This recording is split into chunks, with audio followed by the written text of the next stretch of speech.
Hello everyone, welcome back. The Star Beats fan Jim Morrison was loathed by the top 3 musicians. The Lizards frontman, Jim Morrison, was a rock star who personified the free-spirited and rebellious spirit of 1960s rock and roll. With The Doors, King Morrison came to represent the adolescent counterculture of the day. Morrison and his bandmates were seen as pioneers, often regarded as one of the most influential acts in rock music. His impromptu poetry readings at concerts enabled him to develop complex conceptual pieces and theatrical forms, further solidifying his already captivating reputation as the Doors' leader. Not everyone appreciated Morrison's artistry.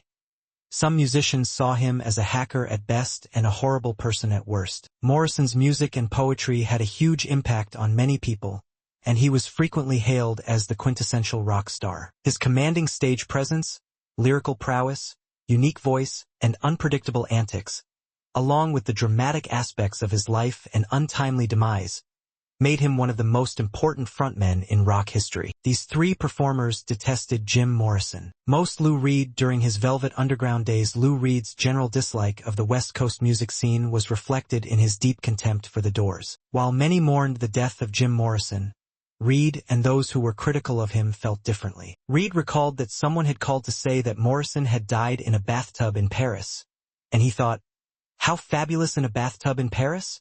I had no sympathy for that ridiculous Los Angeles character." Reed's resentment of Morrison was exacerbated by his tumultuous relationship with Nico, which increased his band's contempt for the Doors and led to his harsh remarks following Morrison's passing. Garcia, Jerry, whether it was out of rivalry or diametrically opposed beliefs, Jerry Garcia, who was known for his amiable manner, did not criticize the Doors and other pioneers of 1960s psychedelic rock. Although Garcia frequently saw the Grateful Dead and even met the Postmosen lineup, he was never a fan of Jim Morrison or the band and hardly had anything good to say about them. In an honest biography, he said, "I never liked the Doors."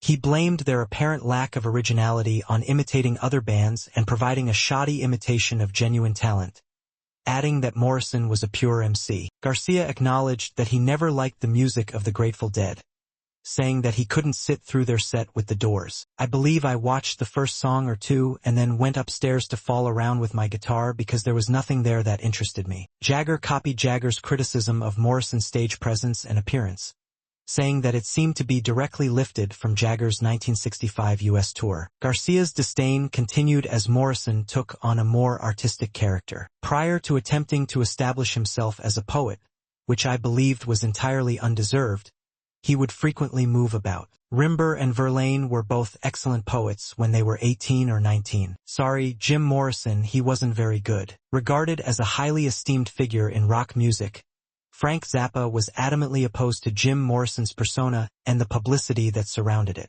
Zappa saw through the facade and was a strong opponent of drugs, not only because of their negative effects but also because they have the power to change people's personalities. "Not only do drugs kill you," Zappa added, "but they also make you the kind of person I don't want to be around because people's values and personalities change." Zappa, despite being a counterculture icon who hung around with some of rock's most eccentrics, Morrison embodied everything he hated about drug culture. Beyond his anti-drug stance, Zappa was a devoted nonconformist who never used drugs because he thought they were only troublesome when they negatively affected other people. He once said, "Drugs aren't an issue until the person using them does something to you or affects your life in a way you don't want." Morrison seemed to Zappa as fake as the Doors. Gain notoriety. Zappa was especially irritated by the band's heavy marketing, which he considered to be overdone and dishonest. He said the merchandise that accompanied the music of The Door was truly repulsive and overshadowed the music itself. Beyond credibility, were these musicians' contempt for Jim Morrison warranted, or were they simply allowing their pride to overrule them? Tell us in the comments section below.